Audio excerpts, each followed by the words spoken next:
picked up horses from those guys and brought them into town, and had a rodeo. It was pretty Wild West. The announcer, Bill Holland, about every third horse said, "Carpenters to the bucking chutes, bring your tools." It was put together with old wood that they could find, and it was rustic. Living life, living right. If you wanna ride with me, you better hold on tight.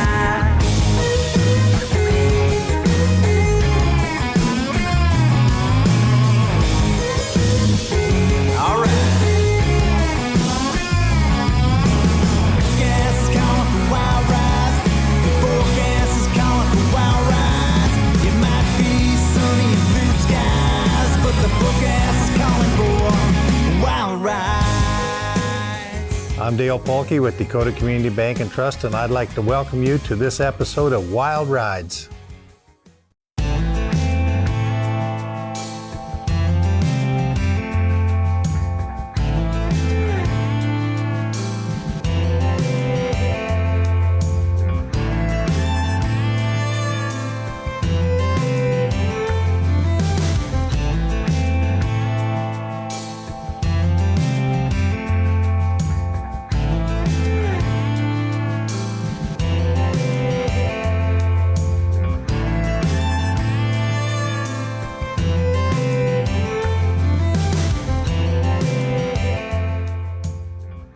My dad moved to Blunt, South Dakota in '45, and by '47 he knew people there, and they put together the Blunt Rodeo Club and had a rodeo in Blunt in 1947.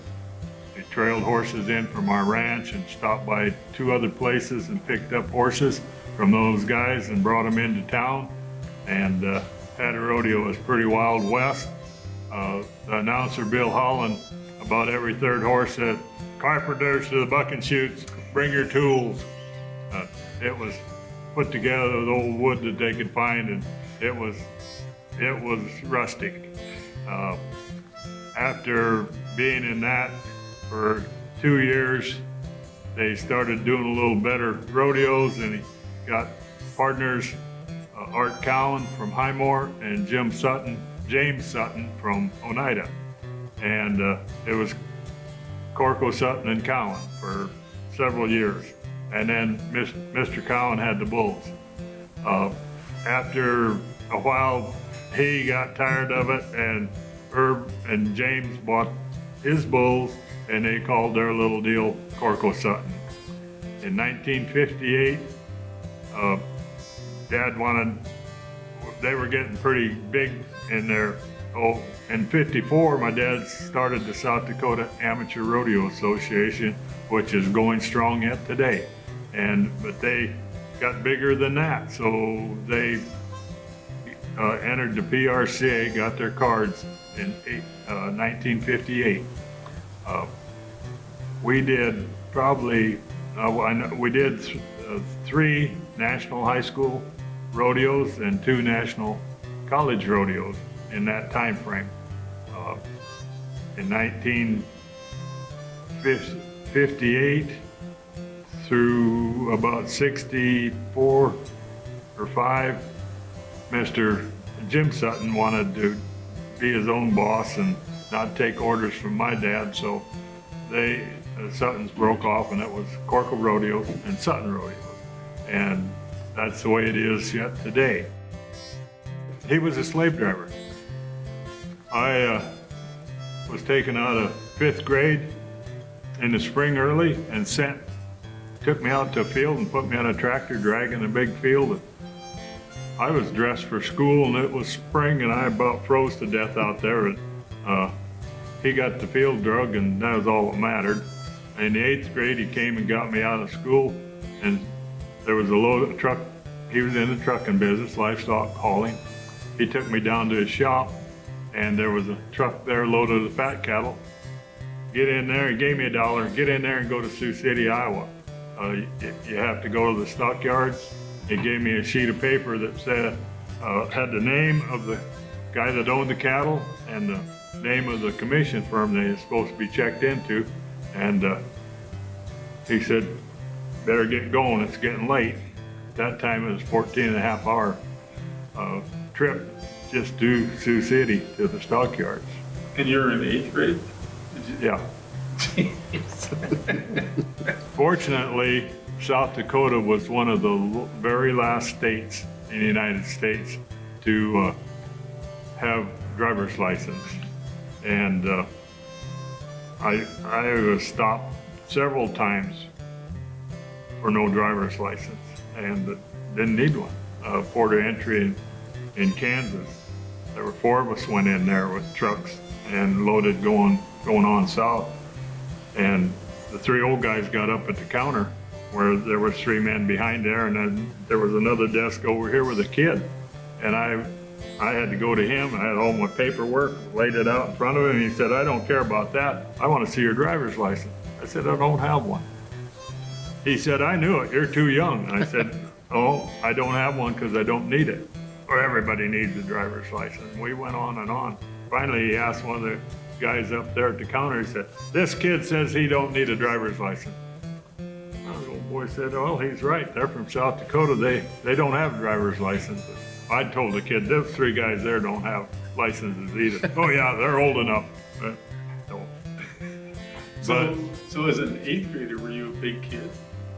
I mean, were you tall or Well, Was it- I wasn't any bigger than I wasn't as big then as I am now. So, but Irv he hollered at people and he wanted things done his way and he wasn't afraid of hollering at anybody. But 5 minutes later, if he was old enough, he bought a drink or bought you supper, you know. It was just at the moment and it was forgot right away. He had a lot of men that he worked at with a trucking business and a rodeo business, and he had things done his way. He passed away in '96, and they honored him in PRORODEO Hall of Fame. I had to do a little speaking. One of the things I remember, a huge crowd there, huge crowd. It was, all the seats were full. And someone asked what Irv loved, one of the speakers up there that I was supposed to be listening to and taking hints from. I did it off my cuff. I was the only one up there that didn't have notes like that. And he asked me, "Well, what did Irv love?" I said, "Horses, kids, and family." Then I asked, would my family, all the relatives out here that are here to honor Irv, would you stand up? Half the crowd at that PRCA Duck Center were standing. I thought it was pretty great. So they go in and put their hand on their head and they stay there. I wasn't quite that handy. I had a broom.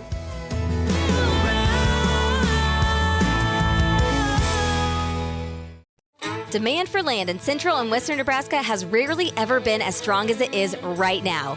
If you've been thinking of selling, please let Lashley Land and Recreational Brokers show you how they sold $77 million of Nebraska real estate in 2020 alone. 98% of all buyers now begin their search online. Lashley Land appears at the top of all Google search results for all types of Nebraska real estate. Give them a call or check them out at LashleyLand.com.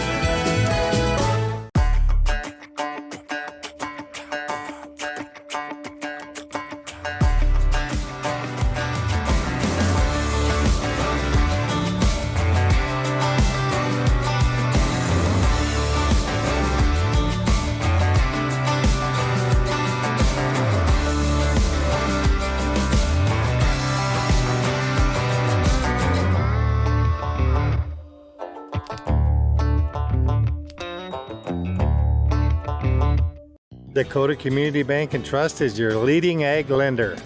We have always promoted farming, ranching, rodeo, and our Western heritage. In 1987, Hugh Connolly won the first saddle we sponsored, and since then we have sponsored nearly 200 saddles to rodeo athletes. We have been a leader in the ag business and the Western way of life since 1940. We have been a proud sponsor of rodeo, ranching, cowboys, and the cowboy way for the last 80 years. Come bank with us at Dakota Community Bank and Trust. At RJL Enterprises, we understand that your livestock business is about more than just numbers. It's about quality, pride, and building something your family can be proud of. Our business is the same. Over the last 30 years, we've had the honor of our family personally delivering our products to livestock producers across 45 different states. RJL Enterprises, quality livestock equipment from our family to yours.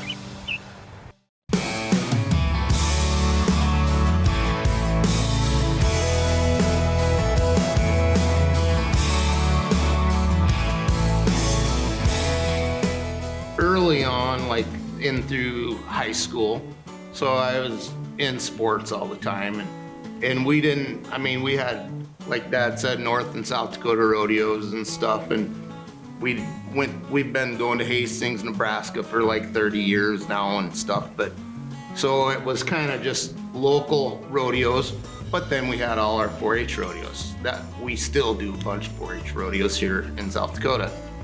So it wasn't really until after college when I become friends with the Russells, and me and little Dan were pretty good friends, so he invited me to come to Salinas. Well, went to Salinas, and then they invited me to go to Caldwell. Then kind of the guys over at Hermiston come to Caldwell and met Jim Korkow and how we kind of did things and how our horses were. Well, then David Botham from Hermiston invited me to come to Hermiston for their rodeo, and then it's kind of from there, I mean, it's just taken off.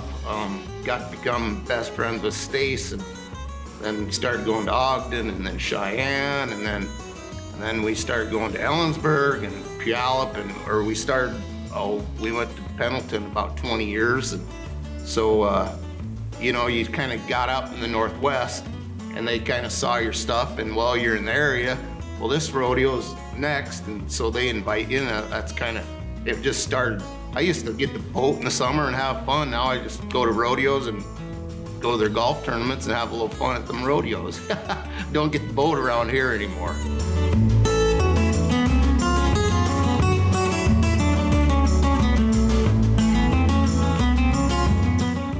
The only other thing I might have done had been over-road trucker. But we were so busy with horses and rodeos, I didn't have time to do that. We're doing our own trucks. When I was in college in Brookings, there was a little hill goes right by the dormitory, and I'd hear trucks coming, and I'd run to the window, watch them go by, and they'd shift gears about right there where I was, our dorm was, and old Highway 77, it was a pretty main road for trucks going from south to the north, and I wonder if they're sleepy. I sure would like to be in there and help them. I'd drive for them, let them get a nap. But I was at that first one in 1947. Took steel posts and made a big ring. It took 3 lariats strung out to make a circle. I had some ponies, Shetland ponies, they were black and white paints. And I led kids around there, around that inside of that circle 3 times for a nickel. And by the time the day was over, I had a pocket bulging with nickels, but I was played out, but I never thought I'd have another poor day. And wasn't very much, another year or two, and I was at the strip and shoot, working the strip and shoot. And that went for a couple years. And then I got into high school and was bulldogging and riding bareback horses and trying to rope, and that didn't work. But my dad thought if I could do that, I could do other things. So about a sophomore, I started fighting bulls. I rode 5 bulls when I was a freshman or early a sophomore, and that didn't work.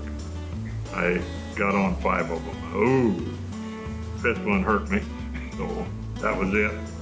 Cut the bull rope up, burn it to pieces. And I still rode barebacks and bulldog and worked at the chutes. But then I started picking up, I started bullfighting first, and then I started picking up. And I fought bulls for 14 years. And then we had this big old black, bad horn, bad acting gray goat. And this got me down and I can't get away from him. And he's wooling me around and I'm fighting. My wife wakes me up. Said, "What are you doing?" I'm at the foot of the bed, in the cut, all tangled up in the covers, and this son of in my nightmare is smothering me. Oh, I decided if they're gonna get me in my bed, it's time to quit fighting bulls. And that's the true story. But I picked up for 35 years and I loved that. I was riding horses we raised from our quarter horses, and they were Cadillacs, just absolute Cadillacs. And that was most fun you could have with your boots on, guarantee you. Riding a good horse picking up. I could tell you what a bucking horse was gonna do before he even knew. I mean, and I picked up quite a while with a guy named Steve Grammett and other ones, but you pick up with a guy for 3 or 4 years, I could tell, looking at the bucking horse and where I was, I knew exactly where Steve was and what he was fixing on doing. I fought bulls, and when they got done bulldogging, I'd tape my ankles and put my spikes on, and then fight bulls. I was doing picking up, bulldogging, and bullfighting all the same rodeo. And then you got your spikes off, and your baggies, put on a pair of pants and your boots, and help take care, stop, put them away, and feed. Make sure water tanks were full, and then it was time to go have some fun.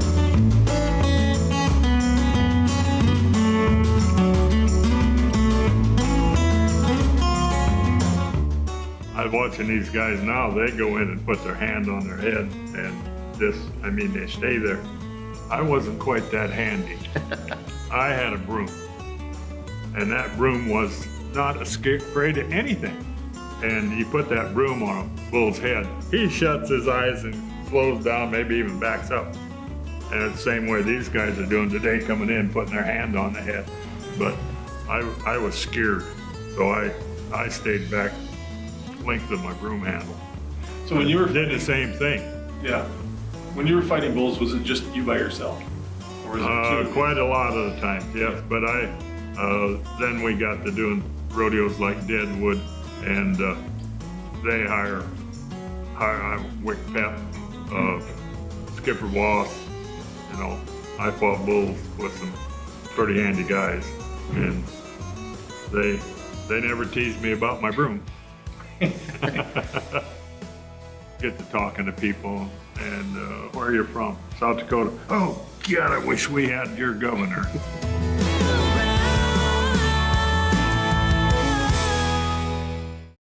Have you been putting off having your roof replaced? Now's the time to call Shetler's Construction and Roofing of Southwest North Dakota. Don't let your old, bad roof cause problems and expense. Call Shetler's Construction and Roofing today for a free estimate.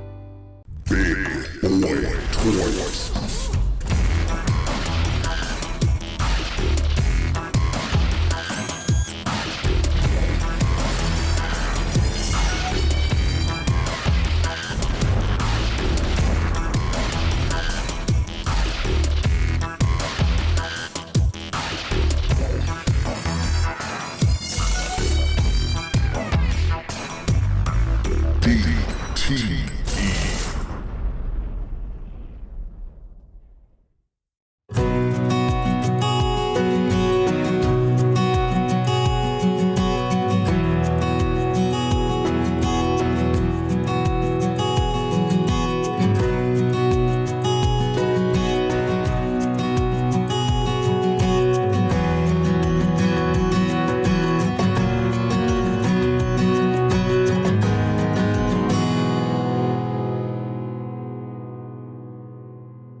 purebred Hereford cattle is not one season or a decade. It's a lifetime commitment. For Van Newkirk Herefords, it's a passion that's been passed down through the generations. Since 1892, they've been breeding efficient, easy-fleshing, deep-bodied Hereford cattle. They believe in calving ease, docility, and structural correctness. Van Newkirk Herefords sells 230 bulls and 100 females the third Monday in January. For more info, check out VanNewkirkHerefords.com. Shetler's Construction and Roofing is Dickinson's residential and commercial roofing contractor. Whether your roof needs shingles or metal, you can trust Shetler's Construction and Roofing to provide a quality finished product. Call today for a free estimate, 690-7713.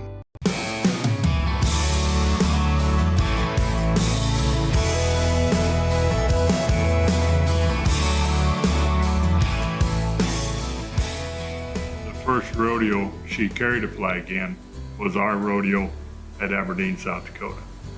She's kind of went on from there. And she was just running for a seat in the government at that time, trying to get involved, and she's succeeded that way too. We've traveled all over the United States with our rodeo stuff, and get to talking to people, and where are you from? South Dakota. Oh, God, I wish we had your governor. No, and I mean it doesn't matter where you're at. Yeah, I've heard that a lot too. I told her that. She's pretty popular Yeah. with some people.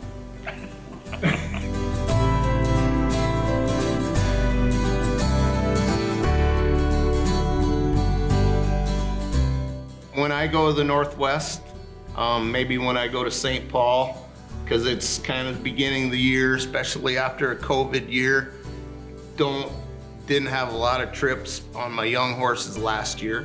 Well, we haven't had a lot of trips, some winter rodeos got canceled already. And so I'll be going out the Northwest to St. Paul with 31 or 2 horses. And there's gonna be a lot of excitement and action in them. I'm not guaranteeing they're all gonna stay on their feet, but it's gonna be dang good watching.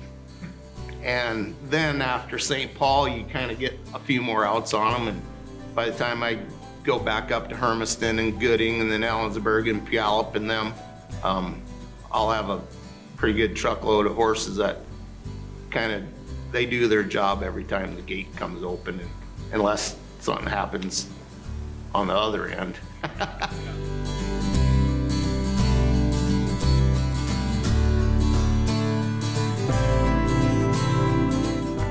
I just told somebody the other day, I had a knee put in 82. I said, I was 78 and a half years just being Jim Korkow and having a ball. It's unreal. I just couldn't been any happier. It didn't matter where I went. I was quite often a center of attention, and had friends around me all the time, and I had fun. It's a lot of fun, camaraderie, the livelihood. You get done rodeoing in the fall, or late September or whatever, and like I was talking, our pheasant operation, those guys, we've got over 700 paid day hunters booked for fall of 21, which is pretty cool. It's a lot of bird hunting, but it's a lot of socializing and shooting birds, and just the camaraderie of people from all over the country, and meeting different people, and that's, it's not what you know, it's who you know. He's done a really good job with our livestock and our rodeos. He gets along with our rodeo committees. He gets along with cowboys, and he's a friend of all them guys on the back of the chutes, and it's really helped our business. We go from Kissimmee, Florida to Los Fresnos, Texas, just about 9 miles north of Brownsville. We've been in Salinas, he still does Bremerton, Washington, which is west of Seattle. But from Los Fresnos, right up Highway 83, which is the longest north-south highway in the United States, we do mine out in North Dakota, right on the other end of it. TJ has helped me, been a big help. He takes care of figuring out what stallions he wants with what mares, and we just pasture breed, but he trades with other contractors, and we're getting along pretty good on our breeding program.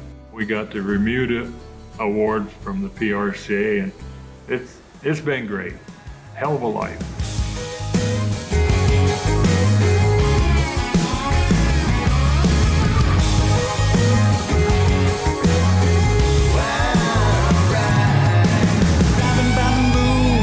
On a fender, got it tuned up, give it something to remember. We're living life, living right. If you wanna ride with me, better hold on tight.